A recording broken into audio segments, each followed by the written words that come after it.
Western governments attribute a large-scale campaign against poorly secured connected devices to Russia. Battlespace preparation is suspected. No new U.S. sanctions against Russia yet, but the matter remains under consideration. ZTE falls under the same cloud as Huawei. Desert Scorpion spyware's been ejected from the Google Play Store. And there's a winner in RSA's innovation Sandbox. BigID took away the prize.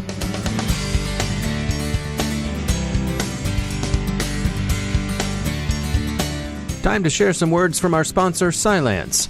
Are you headed to RSA? Don't forget to look up Cylance while you're there. Drop by booth 3911 in the North Hall and meet up with their expert professional services staff, or attend one of their featured conference sessions. If you're in a festive mood, you can connect with them at the Digital Shadows Security Leaders Party. Wherever you make your connection, they look forward to talking with you. You can ask them about AI and machine learning, or ask about their industry-leading research into threat actors who threaten our power grid. You can learn more about their presence at RSA by searching Join Cylance at RSA Conference 2018. And we thank Cylance for sponsoring the Cyberwire. That's Join Cylance at RSA Conference 2018, and be sure to connect with a company that's making a difference in security. And we thank Cylance for sponsoring our show.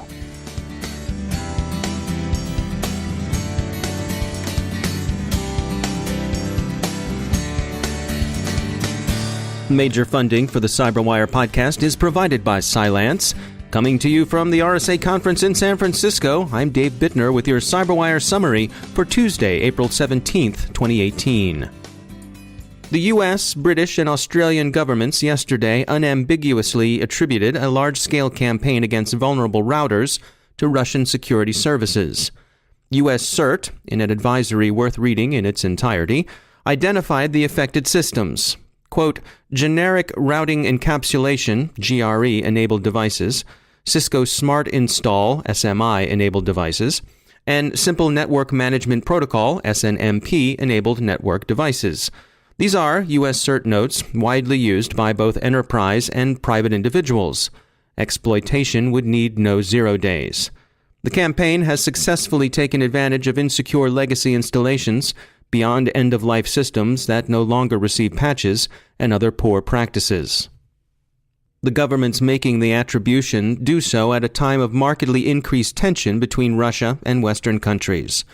The Salisbury nerve agent attack and Russian support of Syria's Assad regime contribute to those tensions. Observers in the U.S. and UK suggest that Russia is preparing for a cyber campaign against critical infrastructure. Russian motives against connected devices strongly suggest ongoing battlespace preparation, and the prospective targets warn that Russia can expect retaliation. Chinese equipment manufacturer ZTE has been subjected to U.S. sanctions, joining Huawei in the business penalty box. The U.S. decision made note of ZTE's sketchy record with respect to observing international sanctions.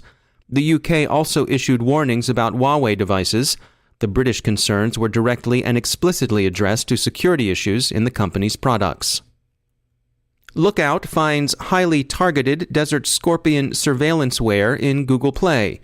It's associated with APT-C23 and seems most interested in Palestinian targets. Google has removed it from the Play Store and updated Play Protect to keep it out. NSS Labs made news at last year's RSA conference with the release of their Advanced Endpoint Protection group test, evaluating market-leading security products on effectiveness and total cost of ownership. They're back with a new edition of the report for 2018, and we've got Jason Brvenik, CTO at NSS Labs, to take us through what they found. We assess whether or not and how a product does against attacks you're reasonably likely to face in the wild. We capture live exploitation and live malware, and then we replay them in a comparable way against all the technologies and represent that as a security effectiveness score. And this year we observed an effectiveness between 59 and 99%, roughly, between the 20 products we verified. And what does that range represent? That range represents protecting 60% of the attacks you're likely to face, or 99% of the attacks you're likely to face. It's interesting that there could be that much disparity. Also, though, in testing, we saw that there's a pretty rapid exchange between vendors in the, quote, intel space, if you will, where when one vendor notices a new piece of malicious code, a lot of the other vendors then benefit from that observation at the same time. So we had to actually take some specific steps to avoid tainting the results in that way and ensuring that everybody had an equal shot. So was there anything outstanding this year that surprised you, that was unexpected? A couple things, actually. The one that stands out the most and is always interesting is what we call evasions. The ability of a product that detects something malicious, whether it's an exploit or a piece of malware, and then to have that product resubjected to that same known thing and have it miss it when we apply evasive techniques to it is interesting. It says that the bar's not very high on the attacker side to be able to get their malicious deeds done. We saw 9 of the products tested missing at least one evasion. Well, then let's dig in here. What are some of the results? Who came out ahead, and who needs to do a little work? That's a great question. If I look at the security value map and what the data is telling us, and we understand the premise of operations and headcount and unprotected costs versus protected costs, there's some strong players in the space. In the upper right quadrant, you've got SentinelOne did really well, Palo Alto did really well. And they have what would appear to be some strong products that can unify the AV and EDR capabilities that are necessary in the market. Of course, there's variances in each of the technologies, but at the very simple premise of, do you stop the attacks you're facing? And when you don't, do you provide the details necessary for an enterprise to respond? I think we have some pretty strong products there. Certain companies in their marketing materials and then when they describe their technology, they come at it from different directions. For example, some companies are all in on artificial intelligence, those sorts of things. Do you find any alignment between the types of systems that people say they're using and how they come out in your tests? Are there any trends there? Are there any patterns? Yeah, so last year we saw some interesting things there where machine learned was all the rage and AI and that kind of stuff. And what we observed were the new players had promise, but there were a lot of edge cases that they just weren't yet up on. I think we saw a more robust showing this year from the machine learned vendors relative to their more traditional peers, but still a number of edge cases. In cases, for example, where offline protections where the most promise exists, we're not connected to anything, we don't have any cloud intelligence or code signatures, we can still protect you.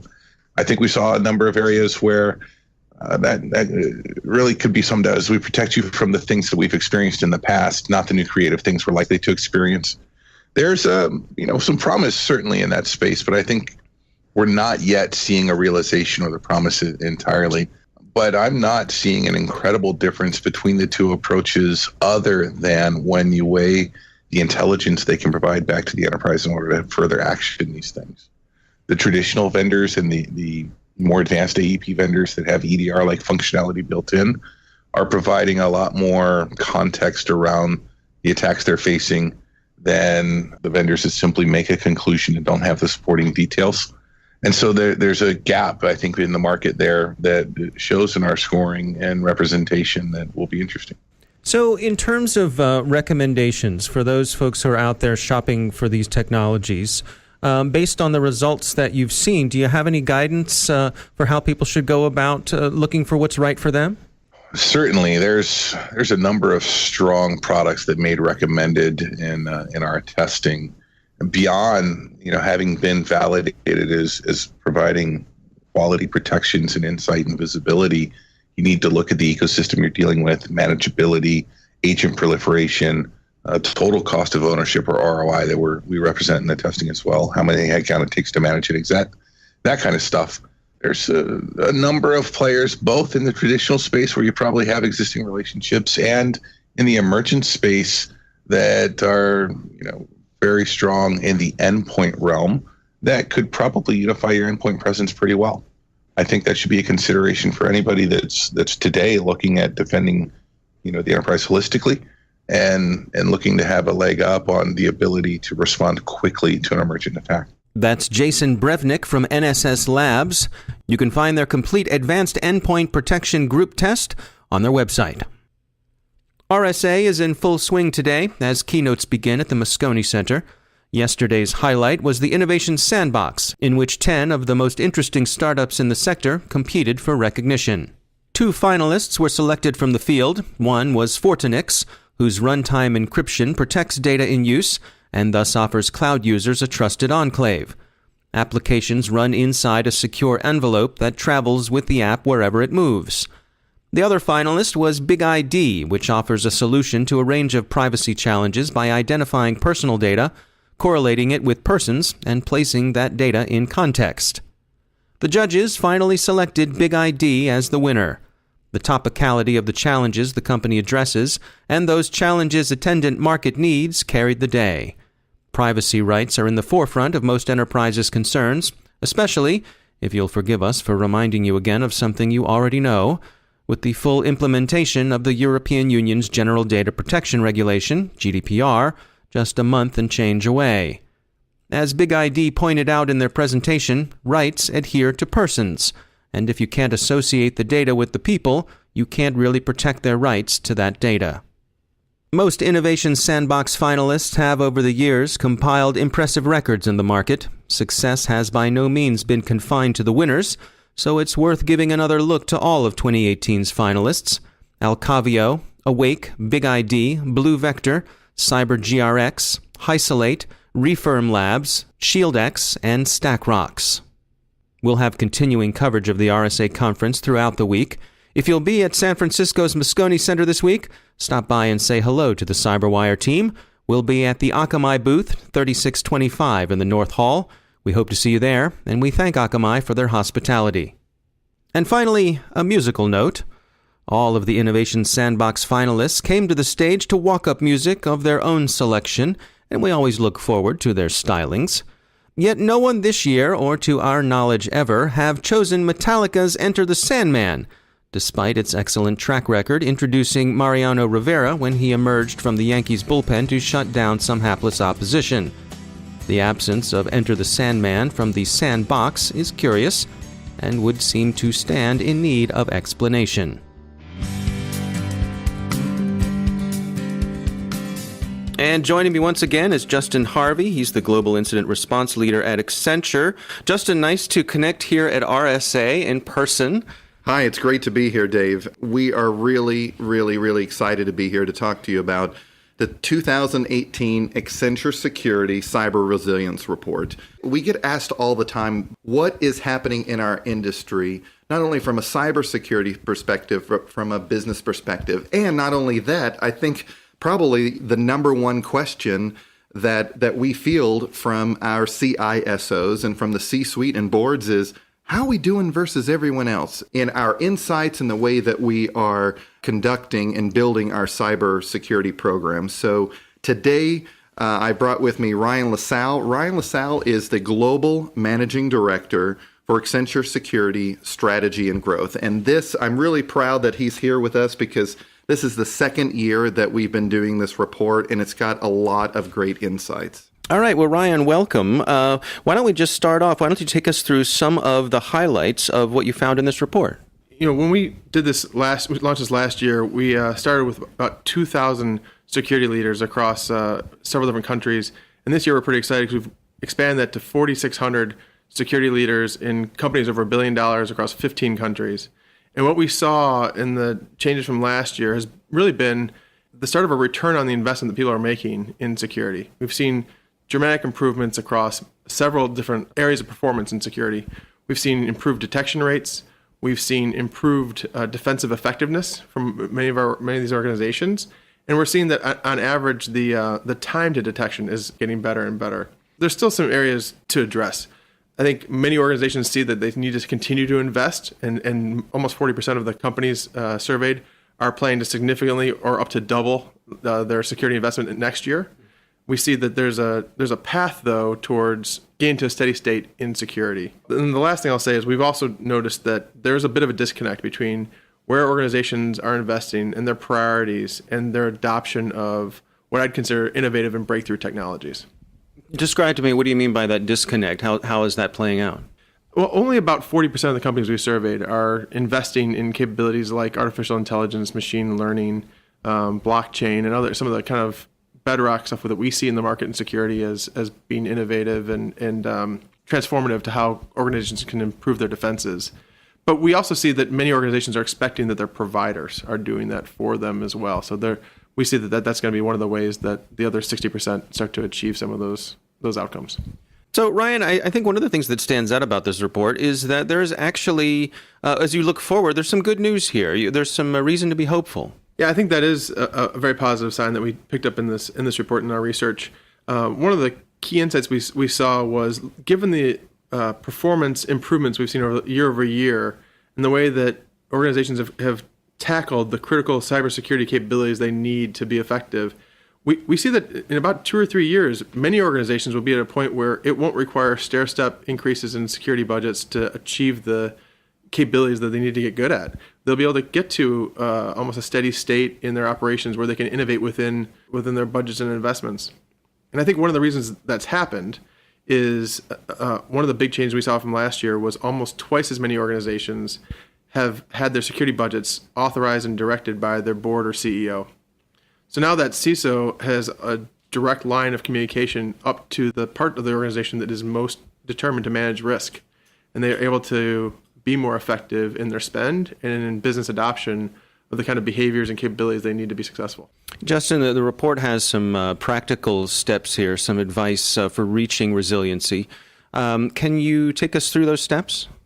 Sure. The first here would be building a strong foundation, and your listeners should be not surprised how many times I've harped around doing the basics well. Mm-hmm. And so our research really has shown that focusing on the basics, for instance, network segmentation or multi-factor authentication or encryption, et cetera, is really making a big difference with these results. The second would be pressure testing resilience like an attacker. This is something that our team embraces across cyber defense, which is thinking like the adversary instead of thinking more in terms of how can I do blanket security, thinking in terms of what an attacker or what the enemy or what the adversary could do or want to do to your environment. The third would be employing breakthrough technologies. We're starting to actually see the fruits of our industry's labor by focusing on artificial intelligence, on machine learning, and next generation type of approaches to cyber defense, such as on the endpoint. And we're starting to finally see the results of that, even though it's taken several years. The fourth would be being proactive in using threat hunting. As you know, this is near and dear to my heart because I run the threat hunt team. Being able to constantly look for the adversary or look for malicious events through the three main areas. Number one would be application of known bad, which is threat intelligence. Second would be looking for anomalous behavior. And the third one would be looking for suspicious behavior. And the fifth is evolving the role of the CISO. This is exactly the heart of the matter we're trying to drive toward in a report like this, and that is cyber defense and cybersecurity is not just IT's problem. It's not an operational issue. It is a risk to the business. And the more our CISO can speak in terms of the business and communicate that to business stakeholders and to the C-suite and to the board, the more successful they will be at not only getting the money, getting the necessary budget, but also in creating an environment where the true business leaders of an enterprise or the corporation or the military or the government are making informed risk decisions based upon what's happening to their business. All right. Justin Harvey and Ryan LaSalle, thanks for joining us. And that's the CyberWire. Thanks to all of our sponsors for making the CyberWire possible, especially to our sustaining sponsor, Cylance. To find out how Cylance can help protect you through the use of artificial intelligence, visit Cylance.com. And thanks to our supporting sponsor, VMware, creators of Workspace ONE Intelligence. Learn more at vmware.com. The CyberWire podcast is proudly produced in Maryland out of the startup studios of Data Tribe, where they're co-building the next generation of cybersecurity teams and technology. Our show is produced by Pratt Street Media with editor John Petrick, social media editor Jennifer Iben, technical editor Chris Russell, executive editor Peter Kilpie, and I'm Dave Bittner. Thanks for listening.